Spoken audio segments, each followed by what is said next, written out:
স্টুডেন্টদের সামনে চেক দেবো যে আমাদের কি কন্ডিশনে আছে। এটা হচ্ছে সেকেন্ড পার্ট। আর যদি না হয় তাহলে এর পরেরও একটা স্টেপ আমরা নেব আর একটা পার্ট করে। আশা করি ঠিক হয়ে যাবে, কারণ আমাদের ওই জায়গায় এদের ফোনটা ওপেন হয়েছে। আসসালামু আলাইকুম আমার প্রাণের জিএসএম ভাই বন্ধুরা, কেমন আছেন? আশা করি সবাই ভালো আছেন। আপনাদের আমিও ভালো আছি। আজকের আর শরীরটা বেশি একটা ভালো না, এই জন্য ইন্ট্রো বেশি বড় করলাম না। আজকের টপিক হচ্ছে আমাদের কাছে একটা রেডমি নোট 10 ফোন আছে। তো এটার আগের যে একটা ভিডিও আমি করছি, ওই ভিডিওতে আমাদের স্টুডেন্টরা কীভাবে ফোনটারে ট্রেসিং করছে আমি আপনাদের দেখাইছি। তো এই ফোনটার স্টোরি হচ্ছে, এই ফোনটা হচ্ছে আমাদের আগে একটা পোকো X3, কিছুদিন আগে আমি ভিডিও ছাড়ছি। তো পোকো X3 ফোনটা আসার মানে আমাদের কাছে নিয়ে আসছে। তো নিয়ে আসার পরে সেই ফোনটা আমরা যখন ঠিক করে দেই, ফোনটা খুব যত্ন সহকারে আমরা কাজটা খুব সুন্দর করে তাদের বাসায় বসে করে দেই, এবং আমাদের স্টুডেন্টরা মিলেই সবাই মিলে আমরা কাজটা আর কি করে দেই। এই ফোনটা আমাদের কাছে সেই দুইজন আসছিল, সে বললো যে ভাই আমার একটা ফোন আছে রেডমি নোট 10, আপনার কাছে মাদারবোর্ড আছে কিনা। তো আমি বললাম যে কেন, কি হয়েছে? তো আপনি ফোনটা নিয়ে এসে আনে। এর আগে যখন আমার সাথে ফোনে কথা হয়েছিল তখন আর কি। তো ফোন ওই X3টা পোকো X3টা যখন ঠিক করে দিছি, তখন আবার সে বললো যে ভাই আমাদের কাছে একটা ফোন আছে, এই ফোনটা আমি এক জায়গায় নিয়েছিলাম, নেওয়ার পরে ফোনটা ডেট হয়ে গেছে। তো তারা বলছিল কোথায় নিতে? ঢাকায় নিতে। বলেন ভাই, আপনারা বলে আপনি তো ছিলেন ঢাকায় নিতে। এখানে তো আর বাইরের না, আপনার সামনেই কাজ আসে ডাইরেক্ট। এমন না যে কাজ আমি সাজাই নিয়েছি, কাস্টমার সরাসরি দেয়, সেই কাজগুলো আপনারা ট্রেসিং করেন, ঠিক করেন। তো ঢাকায় নিতে বলছিল তারে আর কি, যে ঢাকায় নিয়ে এটা কাজ করান, এই জায়গায় হবে না আমাদের খালিশপুরে। তো যাই হোক, এখন এই ফোনটা আমি বলছিলাম যে আপনি নিয়ে আসেন ওই কাজটা করে দেওয়ার পরে। তো সাথে সাথে সে একদিন পরেই সে অলরেডি ফোন একটা কিনে ফেলছে, মানে এটা আসা ছেড়ে দিয়েছে। ফোনগুলো তো একদম কম দাম না। তো আমাদের কাছে দেওয়ার পরে এই ফোনটা আমরা কিন্তু আমাদের যে ডেড ফোন, আমাদের ডেড ফোনের যে ক্লাস চলতেছিল, সেই ক্লাস অনুযায়ী ডেড ফোনের ক্লাস অনুযায়ী যে স্টেপগুলো আমাদের দেওয়া আছে, একটা ডেড ফোন ফল ফাইন্ডিং। আমি সত্যি কথা আমার স্টুডেন্টের সামনে বলি, আমি বহু জায়গায় ট্রেনিং করছি এই ডেড ফোন নিয়ে। হ্যাঁ, আমি তো আপনাদের কাছে এই জায়গায় একজন পপুলার একজনের সিলেবাস আমি আপনাদের দেখাইছি। ওই জায়গায় ডেড ফোন নিয়ে কোনো আলাদা ক্লাস আছে না না, এগুলো আমাদের আলাদাইভাবে করা। কারণ আমারও ইয়া ছিল যে আমি এক জায়গায় ট্রেনিং করতে যাবো, একটা ডেড ফোন আসলে আমি কোন জায়গাতে কোন স্টেপ করবো। আমি অবাক হইলাম, সে জায়গায় ভোল্টেজ হ্যান ত্যান, ডেড ফোন নিয়ে আলাদা, যে ফোনটা আসলে আমি কোন জায়গায় কি শুরু করবো।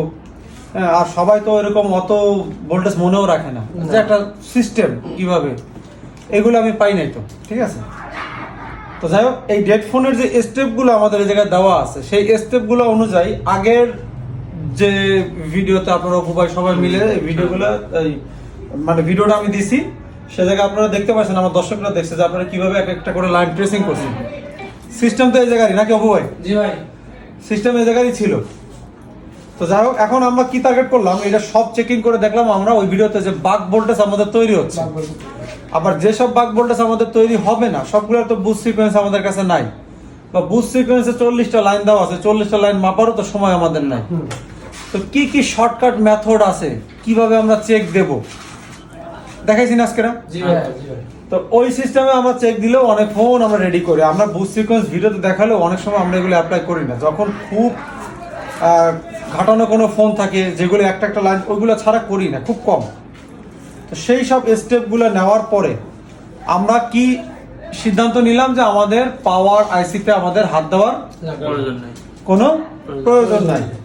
তারপরে আমাদের এই মাদারবোর্ডটা যখন আমরা কাজ করছি, ভিডিওতে আপনারা দেখছেন যে এখানে প্রিন্ট কাটা ছিল, ঠিক আছে। তো এটা পরে আমরা কি করলাম, মাদারবোর্ডের আমরা যখন প্রত্যেকটা লাইন চেক করে দেখলাম, আমরা বুঝতে পারলাম যে আমাদের এদিকে কাজ করার কোনো প্রয়োজন নাই। আন্দাজে কি আমরা পাওয়ার হিট করছি? না। কোনো কিছুতে আন্দাজে হাত দিছি? না। টার্গেট যে জায়গায় করছি সে জায়গায় কি ফল্ট পাইছি? এইটাই হচ্ছে জাইনা শুনে কাজ করার নিয়ম।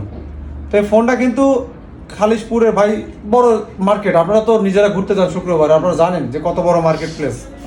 এখন বিষয় হচ্ছে কি, যে এই ফোনটা আমরা যে টার্গেট করছি, সেকেন্ড টাইম করার পরে আমরা ফোনটারে রিভলিং করছি, আইসি রিভলিং করে লাগাইছি, রেজাল্ট পাই না, পাইছি না আপনাদের সামনেই। আচ্ছা, আমাদের কাছে এই যে 11 আলট্রা একটা আছে, এখানে একটা ডেড ফোন আছে, যেমন এই ফোনটাও আমি খোলার আগে যে কথা বলছি যে ওই জায়গায় ফল্ট, খুলে কি তাই পাইছি কিনা? হ্যাঁ, জি ভাই। পাইছি। তাই পাইছি। কাজের সিস্টেমটাই হচ্ছে এইটা। দেখেন এখানে আমার ভিডিও চ্যানেলে বলা আছে যে আমরা কঠিন কাজগুলো সহজভাবে বোঝানোর নিয়ম। চেক করে আমরা লাস্টে দেখতে পেলাম যে আমাদের এই জায়গাও এদিক ঠিক আছে, আমাদের ফল্ট হচ্ছে এমএমসিতে। তো এমএমসিতে ফল্ট হলে আপনারা বলতে পারেন ভাই পোর্ট পাইলে তো এমএমসিতে ফল্ট, কিন্তু ওই সিচুয়েশনে কিন্তু আমাদের পোর্টও পাচ্ছিল না। কিন্তু আমরা যখন এই স্টেনশিল খুলছি, আমি খুলছি না আপনারা খুলছেন স্টেনশিল? আমরা খুলছি। আপনারা খুলছেন। একটা কাস্টমারের ফোন, আপনারা জানেন এই ধরনের স্টেনশিল এদিকে কাছে নিয়ে আসেন, খুলতে যায় ফোনে কিন্তু ড্যামেজ করে ফেলায়, ফাটায় ফেলায়, ডেট করে ফেলায়, বহুত সমস্যা করে। খোলার পরে আমাদের কিন্তু পোর্ট হচ্ছিল না। তো কিছু শর্টকাট মেথড আমি দেখাইছি না? যেমন আমরা প্রসেসরটা হিট করছি, কি সিস্টেমে করছি, কিভাবে করছি, পরে কোন সেকশনে আমরা হাত দিছি, পাওয়ার সেকশনে। পরে কিন্তু আমাদের কি আসছে, পোর্ট চলে আসছে, পোর্ট চলে আসছে। পোর্ট চলে আসছে। তো এইসব সেটাও অনেক সময় বুটিং লক হয়ে যায়। তো যাই হোক, এবার পোর্ট চলে আসছে।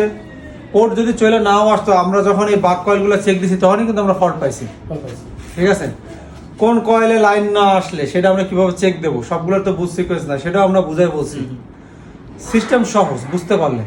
তো যাই হোক, এভাবে চেক করে কিন্তু আমরা এটা সমস্যা পাইছি। সেইটা যখন উঠে আমরা যখন চেক দিলে 100% সমস্যা পাইছি না? জি ভাই। যেটা টোটালি ড্যামেজ ছিল। একটা কাজ আমার কাছে না হোক, কিন্তু সমস্যা আমি বের করছি, সমস্যা বের। সেই জিনিসটা আমার কাছে নাই, এই জন্য হয় না, সেটা আমার দুঃখ নাই। কিন্তু 10টার মধ্যে আমার কাছে 10টাই হইতে হবে, একটা যদি ফেরত যায় সেটা হচ্ছে আমার কাছে পার্টস থাকবে না। এটা আবার ওই পার্টস থাকে না যে আমি না পারলে আমাদের পার্টস নাই, টেকনিশিয়ানদের মতো। তো যাই হোক, আলহামদুলিল্লাহ। এখন এটা আমি আপনাদের পুরো হিস্ট্রি বলতেছি। তো এখানে আমাদের পাওয়ার আইসি যদি আমাদের ঠিক থাকে, পাওয়ার আইসি, তাহলে আমাদের একটা লাস্ট ভোল্টেজ তৈরি করে। জি ভাই। কি ভোল্টেজটার নাম কি? রিসিট রিসিট বি ভোল্টেজ আমাদের আউট করে লাস্ট। ও আউট করে কার কাছে? সিপিইউর কাছে। যে নাও ভাই, আমার এদিকটা সব ঠিক আছে, তোমার মেইন বসের সিগন্যাল মানে সিগন্যালের অপেক্ষায় আমি আছি, তুমি কি বলো? তখন বস বলে কি, সে আবার একটা ভোল্টেজ আউট করে। ভোল্টেজের নাম কি? হ্যাঁ, পিএস হোল্ড। এটা হচ্ছে এমটিকে সিপিইউতে, ঠিক আছে? আর কোয়ালকমে কি? Watchdog voltage. তো সে যখন পাওয়ার আইসির এই ভোল্টেজ রিটার্ন ব্যাক করে, তখন পাওয়ার আইসি তার যত ভোল্টেজ আছে সব স্টেবল করে দেয়। এর আগে ফ্ল্যাকচুয়েট থাকতে পারে, বাট যখনই ওই ভোল্টেজ সিপিইউ থেকে দেয়, তার সাথে সাথে সে ভোল্টেজ কি করে? স্টেবল করে। তখনই ফোনটা বুটিং করে অন হয়। কথা কি বুঝছেন? ডেড ফোন একদিন দুই দিনে বোঝা যায় না, এটা এত ছোট জিনিস না। যেমন আমার পিছনে এই যে আমাদের এক স্টুডেন্ট ভাই আছে, আমি উল্টা প্রশ্ন করি বারবার যে আপনি বোঝেন না কেন, কি করছি কিনা। জি ভাই, হ্যাঁ? জি ভাই। সে কিন্তু সাধারণ জিনিসও বোঝে না, অতি সাধারণ জিনিস সে বোঝে না। তারপরে হচ্ছে যে আমি নিজেতে জিজ্ঞেস করি, আমি তো বুঝতেছি যে চুপচাপ রয়েছে, সে কোনো প্রশ্ন করে না। এই আমার কাছে বসে এই কয়জন স্টুডেন্টের মধ্যে 50 জন স্টুডেন্ট হলে আপনার কি অবস্থা হইতো? তা আমি নিজে কোথায় জিজ্ঞেস করতেছি, আমার যখন বলতেছে যে আমি বুঝি নাই, খালি আমার আরেকবার বুঝাই দেন, এই কথার মানে কি? সে লজ্জা পাইতেছে যে ভাই আমার আরেকবার বুঝাই দেন। তখন আমি আবার কি করছি, একবারের জায়গায় আপনি যতক্ষণ না বুঝবেন ততক্ষণ পর্যন্ত আমরা এটা বুঝাবো, আমি আছি, অপু ভাই আছে, সবাই বুঝাবো। তারপরে আমরা সামনে আগাবো না, ততক্ষণ পর্যন্ত আমরা আগাবোই না, ওই পর্যন্তই থাকবো আমরা। কিন্তু আমি ক্লাস করলাম, আপনি কোনো প্রশ্ন করলেন না, আমি মাথা বলতে গেলে এবার যদি আপনি আবার সেই আমার দ্বারা জিজ্ঞেস করেন ভাই সরো আর সরে আ, তখন কিন্তু খারাপ লাগে। কারণ নিয়ম আছে যে আমি যতটুকু গেছি ততটুকু আমরা সবাই মিলে বসবো।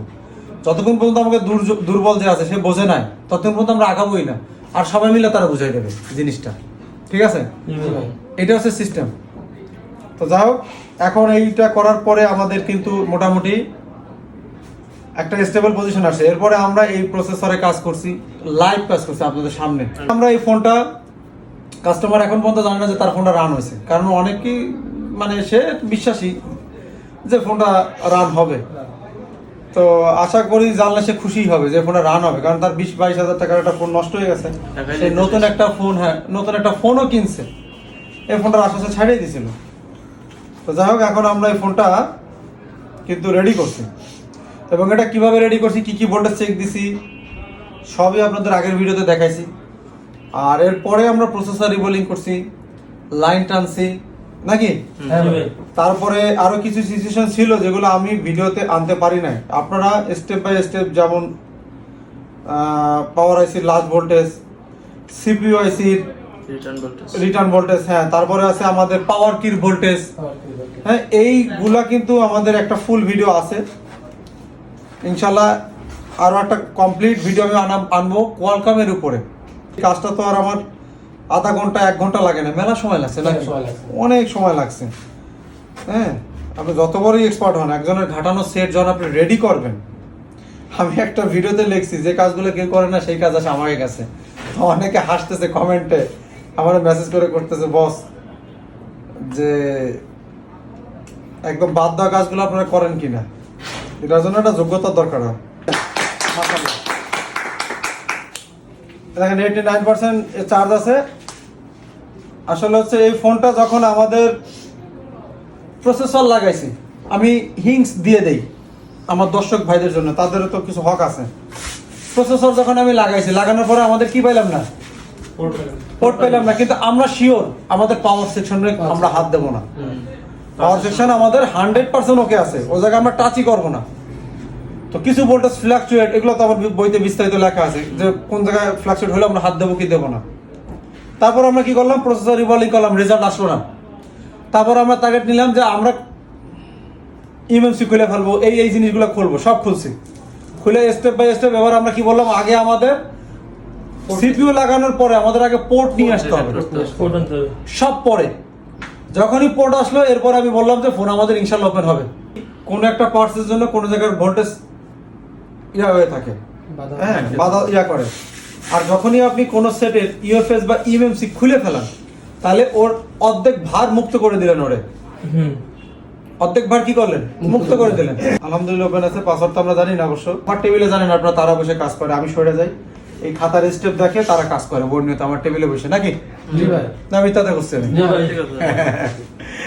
যাই হোক, সবাই ভালো থাকবেন, আমার জন্য দোয়া করবেন, স্টুডেন্ট ভাইদের জন্য দোয়া করবেন। আমি যতটুকু জানি তাদের জন্য চেষ্টা করি, এই আর কি। আল্লাহ হাফেজ।